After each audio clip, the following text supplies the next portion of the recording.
Kan ini kan kalau kita lihat di debat hari ini ada karakter pemimpin yang populis, ada pemimpin yang strategis, dan ada pemimpin yang intelektualis. Dari tiga kandidat ini punya karakter masing-masing. Jadi kalau intelektualis ini bagusnya ngajar di kampus. Ya. Kalau yang populis ini ya bagusnya ngartis-ngartis aja. Jadi artis gitu ya. Makanya model kita lah, main IG gitu ya. Yang mungkin selama bertahun-tahun kita tidak sadar bahwa dengan adanya momentum ini kita bisa melihat jati dirinya, siapa dia dan berbuat apa dia dan di mana dia berpihak. Ini kan yang unik nih ya. Buat saya ini unik. Jateng itu adalah kandangnya Banteng. Gubernurnya periode-periode itu kader Banteng. Dan pemenang. Kenapa masih menjadi salah provinsi yang masih termiskin hitungannya? Ya, tadi pertanyaannya Capres 01 itu sangat menggelitik saya. Apa dia lupa atau pura-pura lupa? Hasil dari tim pencari fakta KM 50 jelas menyatakan tidak terjadi tindak pidana hak asasi manusia yang berat. Sama sekali tidak terbukti. Assalamualaikum warahmatullahi wabarakatuh. Jumpa lagi dengan saya Suhawi di channel Ngopi, Ngobrol Politik Indonesia.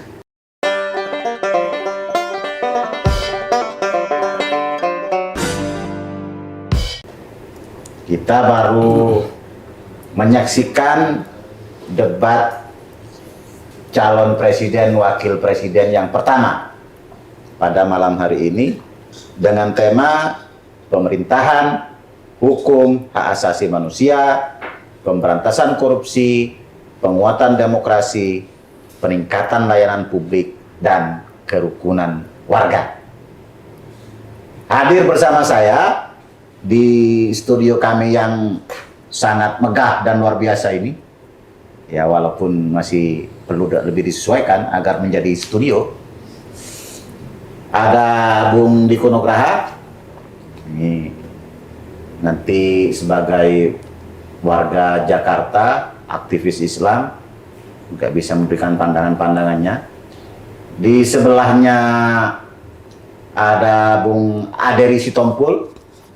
Beliau ini seorang lawyer, keduanya sudah sering tampil di Ngopi dan juga aktivis keagamaan juga di Al-Wasliyah. Sebelah kiri saya ada Bung Rian Simanjuntak. Ini Bung Rian ini ya nanti bisa melihat pandangannya dari kacamata anak muda, ya kan. Kebetulan ya beliau ini walaupun agak berjenggot dan berjambang tapi masih muda. Di sebelahnya ada Bung Dedi Jaya, nanti bisa melihat dari perspektif yang barangkali lebih komprehensif soal ya masalah ketimpangan sosial dan seterusnya. Bung Diko, saya masih teringat Mas Anies. ini pernyataan ya kan? Artinya kan begini, kalau kita memahaminya, kalau kita seorang kawan itu kan, kalau kayak gitu itu kan namanya paham kelakuan. Oh udah lalu jangan kebanyakan ngomong, kita mah udah lalu gitu ya. Mas Anies. Luar dalam tuh sudah paham. Iya.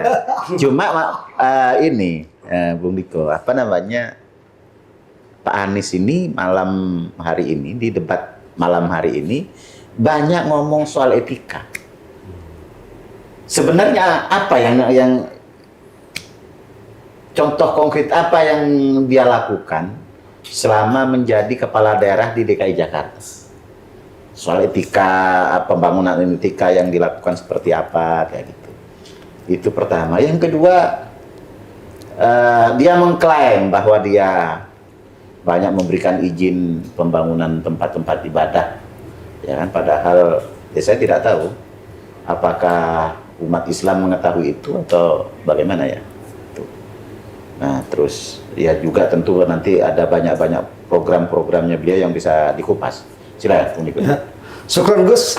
Assalamualaikum warahmatullahi wabarakatuh. Warganet. Alhamdulillah akhirnya hari ini saya tercerahkan.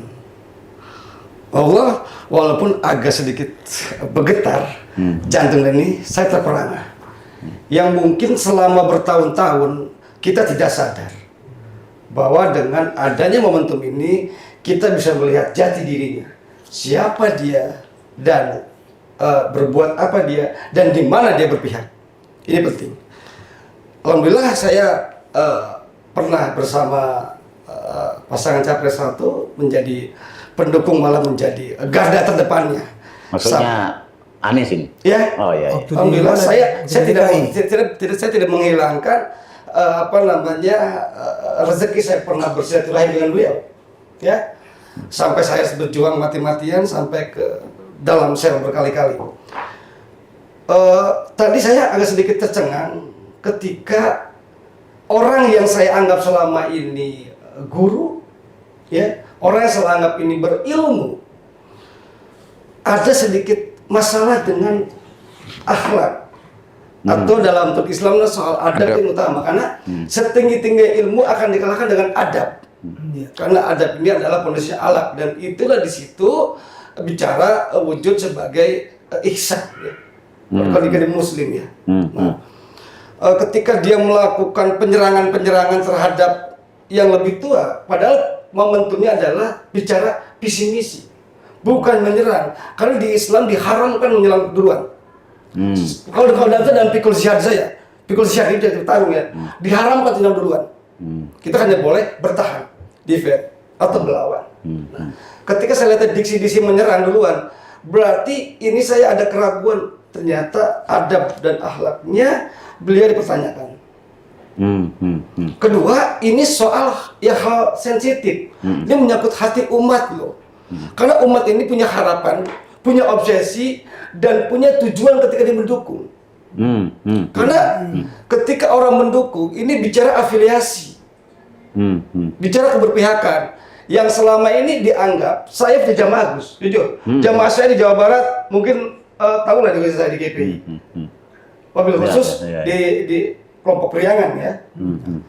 Yang memang itu menjadi bagian basis utamanya Gub Anies. Dan hari ini baru tahu gitu loh. Ternyata kebijakan dan program Anies tidak berpihak kepada umat. Maksudnya gimana? Loh, jelas dong. Loh, bayangkan dari 120 perizinan 2018 pengajian ibadah, hanya 11 masjid yang keluar izin, itu pun hanya pemugaran baruan. Tapi ada 68 gereja baru diizinkan yang selama ini dianggap kontroversi karena tidak memenuhi kuota penduduk. Kan ada aturannya, Gus. Kalau minimal 3.000 anggota atau jamaat boleh mengajukan pembangunan gereja. Ini aturan, Gus. Oh segitunya ya? Ya. Lah, ini umat nggak tahu, Gus. Gimana kalau umat tahu? Terluka hatinya, kecewa dia. Bayangkan, ini bukan soal hanya keberpihakan, tapi ini soal iman, Bos. Ini bukan iman, ketauhidan. Karena orang berpihak terhadap iman dan tauhidnya, jelas di mana dia bersikap. loh padahal pendukungnya dia ini justru banyak orang-orang Islam atau di kantong-kantong umat Islam. Rupanya kebijakannya begitu. Ya, rupanya hari ini apa yang disembunyikan bertahun-tahun terbuka, dan dia dengan tegas mengatakan boleh dicek zaman Gubernur Anies berapa yang dikeluarkan surat izin peribadahan yang di luar Islam. Belum lagi ingkar soal reklamasi. Enggak, Ustaz. Ini soal perizinan. Kedua, bahwa memenangkannya Anies, kita waktu itu jujur, saya berhadapan dengan siapapun waktu itu yang di luar Anies ya, siapapun saya berhadapan. Karena kita punya tujuan bahwa kalau ibu kota tidak diselamatkan dan akan ada migrasi besar-besaran dari luar, yang kita curigai adalah reklamasi adalah pintu migrasi dari luar yang mengancam kedaulatan NKRI. Maksudnya? Reklamasi waktu itu kita bahwa kita punya pendapat reklamasi itu adalah ini adalah pintu embarkasi karena ini tidak di pesisir pantai. Oke, saya potong. Sepengetahuan saya dan sudah diketahui juga oleh umum, reklamasi ini kan sudah ditutup dan dilarang pembangunan. Iya. Kenapa bisa Anda sampaikan bahwasanya reklamasi ini membuka pintu? Ini harus diberi pemahaman kepada kami juga, termasuk saya. Baik-baik ini. Kita terangkan. Sebenarnya kasus reklamasi ini sebenarnya hanya akumulasi, Gus. Jujur ini akumulasi. Kenapa masyarakat waktu itu memilih Anies bukan tertarik pada fisiknya sebenarnya, tapi ada harapan penyelamatan warga Jakarta. Kedua, ini soalnya kedaulatan Republik karena menyangkut di perbatasan pesisir. Nah, walaupun reklamasi ditopang oleh undang-undang dan lain-lain, pada waktu itu seluruh warga Jakarta dan Republik ini menolak akan reklamasi. Dan betapa kagetnya kita 2019, ternyata sampai berakhir 2001 dikumpulkan pertama dia Teskes 150 perizinan. Aku anggap itu ya lumrah sebagai hanya mengerjakan yang sudah ada. Nah, ketika 2001 kita lihat kok ada keluar 1.900 IMB. Oh, ini mengecewakan, Bos. Kamu tahu nggak berapa di situ nyawa berkorban? Contoh di akuarium berapa yang mati? Itu reklamasi. Reklamasi kan kagak mati. Kira-kira soal rencana penutupan Alexis itu betul nggak ditutup? Ya kalau itu walau besar, Gus. Karena Gus, saya tidak punya kartu membernya di situ, Gus. Enggak, maksudnya agak kan, mahal itu barang. Iya, maksudnya kan bisa lu lihat tengok dari luar. Ya salah lah. Salah kalau nanya ke kita. Atau ente bisa operasi kan? Ya cuman memang harus lagi. diakui memang seolah-olah ada penutupan, tapi saya nggak tahu di belakangnya. Ini harus ditanyakan kepada teman-temannya Pak Anies yang sering bolak-balik ke sana. Kalau Anda kan nggak mungkin. Iya. Anda kan lihat dakwah nggak mungkin lah. Iya. Enggak, jadi kan kesimpulannya kan begini. Ya itulah dari penjelasan ente ya. Soal reklamasi, soal keberpihakan pada umat. Ada pengkhianatan di sini. Nggak, saya agak ini juga. Saya berpikirnya itu dia naik ini ditopang oleh kekuatan umat Islam pada waktu itu kan. Nah, rupanya begitu jadi seperti itu. Iya. Jangan-jangan nanti itu bisa terulang lagi. Jadi gitu loh. Sebenarnya pemimpin ini yang dipakai hanya lidahnya, keputusannya, ya, bukan narasinya, bukan retorikanya. Nah, di sini tadi kita bisa melihat dengan jelas dan gamblang, dasar zuhir ya, betapa Anies tidak konsistensi dan mengkhianati soal aspirasi keumatan ini. Bayangkan, kita nggak ngitung lah soal program 87 triliun per tahun dikali 5, ya kan? Ya serapannya anggarannya, saya nggak tahu berapa persen untuk serapan anggaran keumatan. Saya nggak tahu ya, karena kan yang saya tahu bahwa Anies membodong teman-teman dari Jogja ke Jakarta untuk melakukan pekerjaan keputusan soal menata pembangunan ibu kota Jakarta. Udah. Jangan terlalu banyak dikuliti, kasihan Anies nanti. Gua tanya sama lu deh. Bu Sawi, kan saya teringat ada yang lucu. Apa tentang dia bilang Alexis tadi kan, Alexis sudah ditutup. Kemudian tentang dibuka kembali dia tahu. Tapi aku tanya dulu sama dia ini. Tahu nggak dia? Siapa yang memberikan hadiah kepada para hiburan malam. para hiburan malam itu? Pengelola hiburan malam. Ingat nggak? Hibah gimana? Enggak, hadiah Apresiasi kepada tempat hiburan malam. Iya. Emang ada? Ada. Lah, gimana? Apa ceritanya? Gini. Inilah Termasuk dia juga ini yang menentangnya. ini kadang-kadang suka bercanda berlebihan. Tapi kalau khusus bicara hal yang memfasilitasi maksiat, bagi saya bukan bercanda itu. Dikeluarkan piagam penghargaan tempat hiburan ini kan kepada kegiatan maksiat, terus diumumkan setelah itu dicabut, bagi saya itu bercanda. Nah bagi saya hal-hal menyangkut moral. Dicabutnya kenapa? Maksiat. Dicabutnya kenapa? Saya nggak tahu lah permasalahan dicabut ditekannya atau mungkin restoran yang kurang, tapi saya nggak ada urusan dengan itu. Karena itu wilayah kebijakan Pemprov. Cuman di sini saya hanya menegaskan, saya sebagai umat Islam keberatan ketika hal-hal seperti itu diberikan reward penghargaan. Jujur, karena itu melukai, ya kan? Apalagi barangnya mahal kan, nggak kebeli tuh umat barang itu. Enggak, jadi pemahaman gua ini kan gua pertegas lagi nih. Jadi urusan Anies ini beda antara cover dengan isi. Ya. Antara bungkus dengan isi. Ya, inilah soal kepalsuan yang mungkin menjewantakan soal kemunafikan. Bahwa sesungguhnya perbuatan yang sebenarnya yang paling buruk itu adalah soal kemunafikan. Karena dia bisa. Ya. Nah, ini yang tidak termaafkan. Apalagi soal kepada umat. Kalau per orang saya mau kami ada pos waktu untuk bisa bermaaf-maafan. Iya. Kalau ini kan selain harus tabayun. Jadi saya mulai nggak kenapa Pak Prabowo bilang Mas Anies. Ya kita bisa melihat itu kan soal alat tadi. Bagaimanapun Pak Prabowo ini orang tua. Bagaimanapun Prabowo ini orang yang mengangkat derajatnya Anies terhadap pemilihan DKI. Ya. Sampai Oh, dia iya, bisa betul. kalau dalam saya Islam, saya belajar talim ya di kita itu. Kalau kesamina watona terhadap guru dan kiai itu terhadap guru.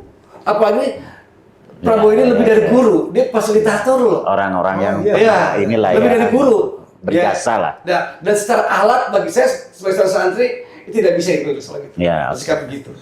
Dan Ya. ini takutnya terlalu banyak Terlalu dikritik. panjang gitu ya. Nanti ini lagi kan. Terlalu tajam lagi ya kan? Terlalu tajam lagi kan. Nggak boleh terlalu tajam. Nanti agak tumpul sedikit. Stumpul. Iya, sedikit tumpul, ya kan. Agak si menjuntak. Malum lah kaget. Ya, tapi kita pahami kalau lo misalnya Jadi si tajam dia. agak kecewa ya kan sebagai tokoh pergerakan Islam ya kan yang membela kepentingan umat, terus ente juga pernah mendukung dia untuk jadi gubernur waktu itu ya. Ternyata kebijakannya begitu ya, kita maklumi, tapi ya beruntunglah saya belum pernah mendukung. Ya kan? Dan Ya. menarik tadi soal misalnya soal pemberantasan korupsi, penguatan KPK dan Iya. seterusnya dan seterusnya. Oke. Yang saya agak melihat itu yang agak komprehensif bagaimana penguatan kelembagaan pemberantasan korupsi ini Pak Prabowo saya lihat. Iya. Menurut lo gimana itu soal pemberantasan korupsinya Pak Ganjar? Pak Ganjar, oke. Visi pemberantasan korupsinya. Terus yang kedua ada beberapa hal sebenarnya yang tadi dijawab dengan retoris.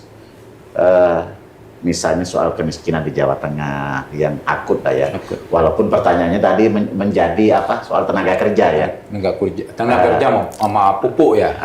Sama pupuk kan. Pelayanan publik. Padahal misalnya bukan yang dijawab kemudian pupuk ini langka di mana-mana, tapi kan kekeringan itu misalnya di Jawa Tengah ini kan banyak. Berapa dia bangun sumur-sumur bor misalnya kan nggak terungkap gitu kan. Terus kayak gitu. Atau Secara umum prestasinya Ganjar apa? Iya. Mungkin lu bisa kupas. Iya, pertama soal pemberantasan korupsi. Kalau bicara tadi dikatakan Prabowo itu lebih firm karena dia udah buktikan. Artinya pemberantasan korupsi itu kan ada yang namanya pencegahan. Pencegahan korupsi ya. Kita tahu begitu dia jadi Menhan itu terpangkaslah sekitar 50 triliun lebih. Dan itu confirm yang bicara itu Ridza Ramli. Dia sangat berterima kasih bahwa Prabowo sudah melakukan penghematan anggaran. Artinya 50 triliun itu kalau caranya itu adalah dia dengan memangkas keuntungan pihak ketiga. Artinya pihak ketiga itu, vendor itu hanya boleh mengambil keuntungan 10%. Itu loh. Dibatasin lah ya. Dibatasin. Jadi nggak gila-gilaan Nggak gila-gilaan. Iya, Gitu. iya. Nah ini yang diperlukan sebetulnya ke pemberantasan korupsi itu kan dari hulu. Nah ketika ini sudah dicegah paling minimal dia 10% gitu kan. Makanya kenapa dia lebih firm. Artinya dia paham betul bahwa untuk mencegah itu ya dari sisi anggarannya dulu. Iya. Nah masuk ke wilayah yang katanya pemberantasan korupsi. Nah ini yang tidak kita dapat dari capres yang lain, gitu iya. kan. Contoh misalnya Malah mau memperkuat lembaga ad hoc selamanya. Iya, ad hoc selamanya gitu. Nah, ini yang menarik adalah bahwa terkait misalnya kasus kita masih ada di benak kita lah soal IKTP. Nah, kita tahu bahwa salah satu capres itu pernah di Komisi 2. Iya. Yang soal EKTP yang itu. soal 250.000 sama 500 itu. Iya, artinya bahwa dari sisi pencegahan saat itu dia tidak memiliki kemampuan. Kalau saya katakan ya, saya nggak mau bicara dulu bahwa dia terlibat cawe-cawe dan segala macam. Yang saya lihat adalah bahwa ketika dia menjadi seorang legislatif, itu kan soal budgeting. Kan gitu. Ya artinya ada sikap permisif juga lah. Harusnya kan dia punya firm bahwa ini harus dicegah nih. Ini markup nih, kan gitulah kira-kira kan. Gitulah. Itu kan satu hal. Ternyata jadi ini lolos. power lah ya. Iya kan? Karena dia punya power dong. Kalau misalnya gue jadi anggota dewan ya gue akan ini kan. Akan cari pembanding harga dong. Oh, lu kok kenapa sekian kan gitu. Nah, ini kemudian barang ini kan lolos. Nah, terjadilah gejolak. Nah, yang anehnya ini kan hanya ASN yang kena. Sementara ini juga disebut-sebut kan, ada beberapa nama lah yang disebut-sebut kan, gitu kan. Akan judul kita ini masih film India. Masih film India. Di Gitu sana kan, sini iya. selesai ya ini kan. Nah, ini yang saya lihat bahwa komitmen itu dia harusnya menunjukkan komitmen keberpihakan itu dari hulu dulu. Gitu loh. Nah, ketika ini dari hulu dia lolos, ya bagaimana dicerita mau lakukan pemberantasan? Artinya pola dia adalah pola ketika kita punya barang diambil orang, dia harus diambil dulu baru kita teriak barang kita diambil.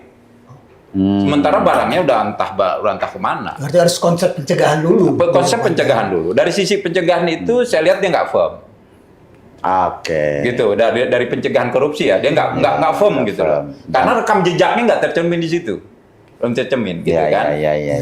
Ah, itu yang pertama. Kemudian masuk ke wilayah ketika memang provinsi yang salah satu masih diperdebatkan itu kan Jateng. Ini kan yang unik nih ya. Buat saya ini unik. Jateng itu adalah kandangnya Banteng.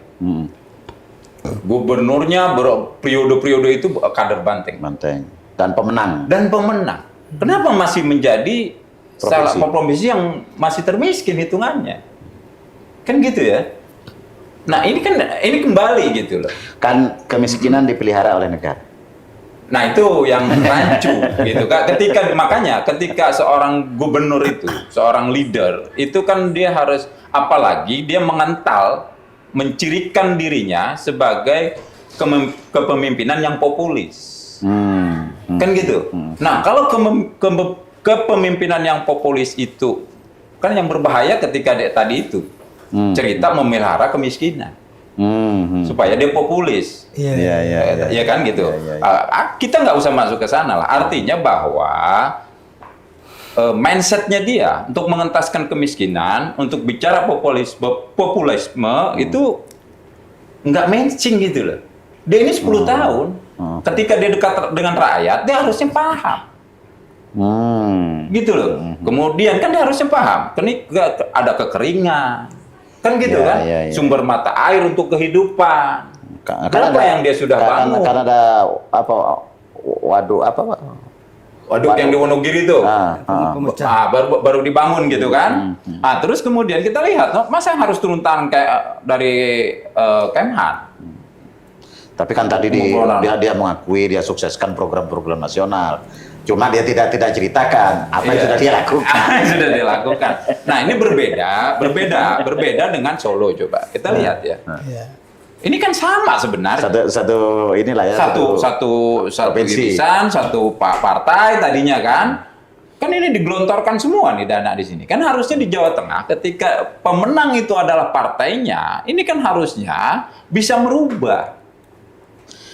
Lah ya, gitu loh. Nah, pertanyaannya kan begini, orang ini untuk menjadi leader, pemimpin itu kan harus selain punya rekam jejak yang jelas dan terukur, tapi juga harus punya prestasi. Betul. Kira-kira apa prestasinya? Nah, justru yang mempertanyakan prestasinya itu yang lucu dari kader partainya sendiri. Siapa? Siapa Trimedia Panjaitan? Ya kan? Oh gitu. Bertanyakan apa prestasinya, kan kita kaget juga gitu loh. Iya. Ini kok jadi aneh gitu loh kan? Itu kan? Iya. Nah, makanya tadi kalau kita lihat debat capres tadi itu, saya lihat ya memang seperti membuka kotak Pandora. Sehingga kita ya berterima kasih lah ya, kita menjadi tahu siapa yang sebenarnya beda omongan dan tindakan. Iya. Siapa yang suka PHP, Memberi harapan palsu. Kayak gitu ya kan? Gitulah kurang lebihnya. Bradri, apa namanya? Tadi sempat diulas soal pelanggaran HAM di KM 50 sama Kanjuruhan. terus soal kepastian hukum, soal MK-MK yang kemudian ya tidak ada masalah dengan secara hukum, tapi secara etik begini begitu. Sementara kita ini berkonsensus sebagai negara hukum. Indonesia adalah negara hukum, ya kan kayak gitu. Tidak ada kita dalam konstitusi kita itu Indonesia adalah negara etika, walaupun itu penting kan kayak gitu. Tapi kan etika ini kan ukurannya menjadi sangat abstrak ya. Bung Aderi barangkali bisa kasih pencerahan ke kita seperti apa atau apa yang terjadi? Ya, tadi pertanyaannya Capres 01 itu sangat menggelitik saya. Apa dia lupa atau pura-pura lupa? Hasil dari tim pencari fakta KM 50 jelas menyatakan tidak terjadi tindak pidana hak asasi manusia yang berat. Sama sekali tidak terbukti. Bahkan waktu itu saya masih ingat Prof. Amin Rais menyatakan dengan tegas institusi kepolisian Republik Indonesia bersih, tidak terlibat. TNI juga tidak terlibat. Kesatuan intelijen lainnya juga tidak ada yang terlibat. Artinya itu murni penegakan hukum. Jadi itu buku putih itu ada dan saya heran, nih dia mengingat apa tidak? Gitu untuk memancing emosi. Iya, untuk memancing emosi umat Islam lainnya atau untuk memancing emosi ya. Saya katakan secara jelas, FPI kembali. Jangan. Ini sudah terselesaikan dengan baik. Jangan-jangan dan FPI sendiri sudah menerima. Jangan-jangan cuma hanya untuk mengelola emosi umat FPI. Sementara pembangunan apa tadi? Gereja lebih tinggi daripada Iya kan seolah-olah iya gitulah ya. Terus juga dengan Kanjuruhan. Kanjuruhan juga begitu, sudah terselesaikan.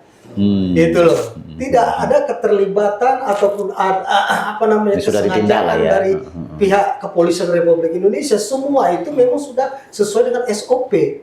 Nah, kalaupun terjadi tindak pidana yang terjadi itu sudah dilaksanakan penghukumannya kepada pihak-pihak yang bertanggung jawab.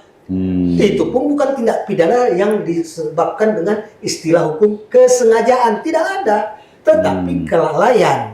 Ya, kalau kelalaian itu berarti deliknya pidana ya dia. Itu bisa dibilang itu ketidaksengajaan yang memang harus dipertanggungjawabkan secara hukum bagi diri dia. Tapi bukan pelanggaran HAM. Bukan pelanggaran HAM. Jadi ada beda ya secara hukum ya. Oke, ya. Terus soal ini MK-MK lah ya. Nah, MK-MK ini lah ya kan. Bahwa itu secara etika cacat begini begitu ya. Kita ini kan ya kadang-kadang sih kita ini sangat menghormati etika, moral dan seterusnya.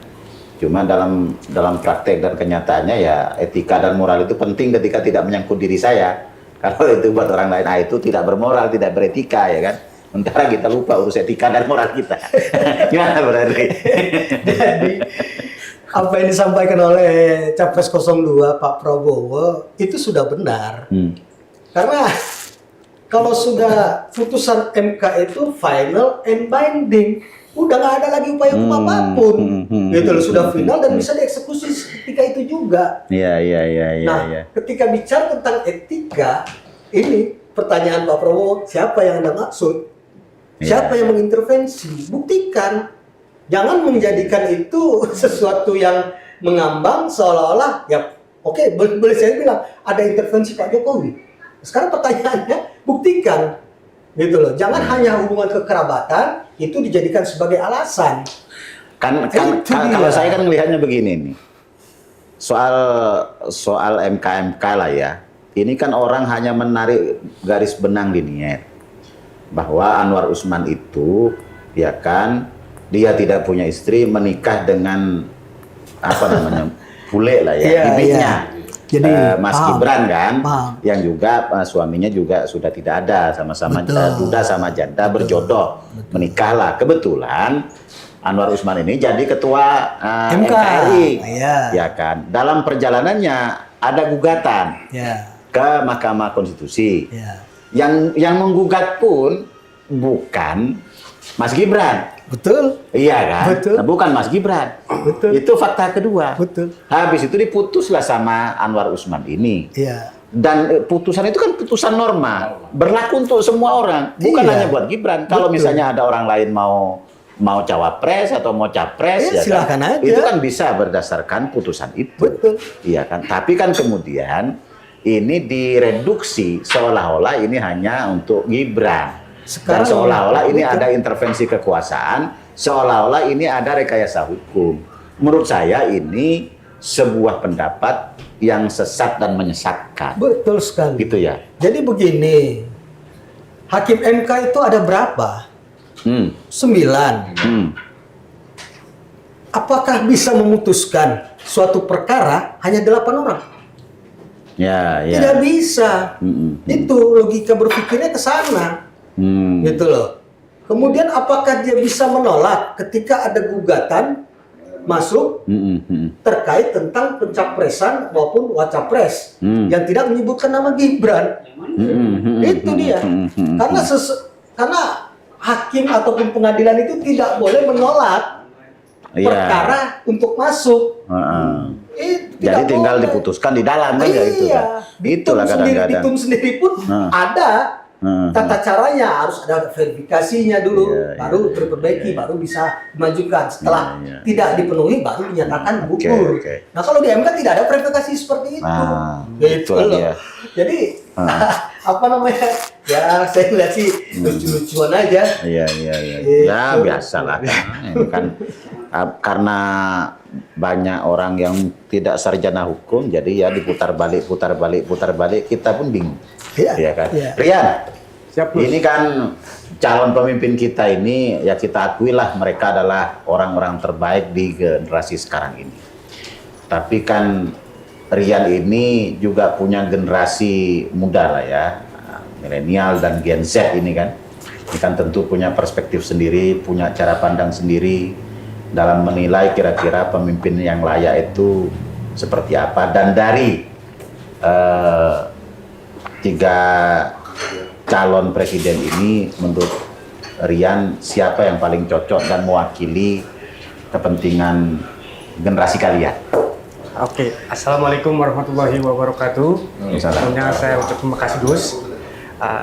Saya mau cerita sedikit Gus, bahwa saya ini sudah yang ketiga ini mendukung Pak Prabowo. Mungkin dulu tidak semasif ini dukungan generasi milenial, tidak semasif hari ini. Kenapa? Karena pas momentum hari ini, bahwa apa yang disampaikan oleh Pak Prabowo bahwa dia mewakafkan dirinya itu nyata. Kenapa saya bilang nyata? Yang seharusnya dia sudah beristirahat dengan tenang bersama keluarga, dia tetap berpikir dan berusaha bagaimana berkontribusi untuk negara ini. Jadi saya melihat bahwa ada satu ayat pegangan saya Gus, ayat favorit saya itu, khairun nas anfahum linnas, sebaik-baiknya manusia bermanfaat untuk manusia lain. Dan itu yang sedang diterapkan oleh Pak Prabowo. Ya. Di 2024 ini, pemilih 2024 ini, saya melihat bahwa generasi milenial ini sudah sadar bahwa yang dibutuhkan sosok pemimpin hari ini adalah pemimpin yang strategis. Nah, pemimpin yang strategis itu ada di Pak Prabowo tentunya. Kalau yang 2 yang lain pemimpin apa ini? Kita kan ini kan kalau kita lihat di debat hari ini ada karakter pemimpin yang populis, ada pemimpin yang strategis, dan ada pemimpin yang intelektualis. Dari 3 kandidat ini punya karakter masing-masing. Jadi kalau intelektualis ini bagusnya ngajar di kampus. Ya. Kalau yang populis ini ya bagusnya Jadi ngartis-ngartis artis, aja. jadi artis gitu ya. Makanya model kita lah, main TikTok, main IG gitu ya. Iya. Tapi ada satu pernyataan Capres tadi yang menyampaikan bahwa Pak Prabowo tidak tahan oposisi, Gus. Nah, di sini saya berpendapat bahwa rekonsiliasi yang dilakukan Pak Prabowo di 2019 itu dengan masuk ke kabinetnya Pak Jokowi itu adalah suatu langkah yang tepat. Kenapa saya bilang suatu langkah yang tepat? Ini bukan tentang apa dapat apa, tapi ini tentang bagaimana menjaga keutuhan NKRI ini. Karena persatuan tadi ya. Karena kita melihat situasi politik 2019 itu sangat memanas. Ada istilah kampret dan cebong. Saya tidak bisa bayangkan seandainya Pak Prabowo tidak gabung dengan Pak Jokowi, tiba-tiba ada COVID. Iya. Aduh, ampun kita itu. Itu yang harus kita pahami secara dalam, bahwa kita harus paham juga jejak digitalnya Pak Prabowo. Dia ini dari Kopassus, Bos. Yeah. Dia tahu apa yang akan dia hadapi ke depan. Dan langkah-langkah yang dia ambil sudah ada perhitungan dengan Yang begitu dia jadi prajurit sudah disumpah siap mati untuk membela bangsa Ya, dan negara. Dan Begitulah ya. diucapkannya dia kan Ya. tidak rela mati sebelum membangun Ya. Indonesia menjadi Indonesia maju. Iya, iya. Luar biasa itu. Jadi ditambah dengan adanya keterwakilan pemuda masuk di konsultasi politik nasional Oh di iya, tempat Mas ini. Gibran. Itu adalah peluang untuk kami untuk bagaimana berkontribusi lebih jauh untuk negara ini, Bos. Jadi mungkin sebagian orang beranggapan bahwa ini sesuatu yang berlebihan segala macam, gitu kan. Jadi seharusnya anak muda ini harus bersenang.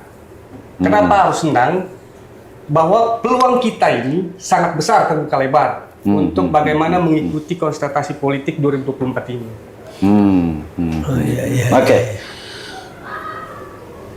Pemirsa, demikian pengamatan kita soal debat capres pertama pada malam hari ini yang diadakan di KPU RI. Kita akan mengadakan diskusi-diskusi selanjutnya, tentu dengan perspektif yang lebih menarik. Kalau bagi saya, ya Gemoy memang selalu menarik. Pak Prabowo bisa lebih santai mensikapi, walaupun sikapnya yang Tegas. semangat, lugas, tegas, Ya. dan bahasanya yang dengan intonasi yang agak keras, itu dalam beberapa hal orang bisa salah persepsi bagi yang tidak kenal Pak Prabowo. Tapi apa yang membuat kita tidak mengenal Pak Prabowo ini? Nyalon wakil presiden sudah, nyalon presiden sudah 2 kali, ini yang ketiga. Jadi ketua umum partai sudah, jadi menteri sudah, jenderal bintang 3, duit banyak, anak cuma 1. Dan sudah Ya kan? berhasil juga. Dan sudah berhasil juga. Artinya kalau dia sekedar berburu jabatan, berburu kekuasaan, di usianya dia yang sudah sekarang ini, buat apa? Jadi betul tadi bahwa sebaik-baiknya manusia adalah yang bermanfaat bagi manusia yang lain. Itulah barangkali impian terbesarnya Pak Prabowo ini sebagai prajurit, sebagai abdi negara, sebagai tentara, dan itulah memang seharusnya sebagai tentara dia mati untuk negaranya. Terima kasih. Sekian di acara kita ngobrol politik Indonesia. Sampai ketemu pada edisi-edisi selanjutnya. Wassalamualaikum warahmatullahi wabarakatuh. Stop drama, rusak umat.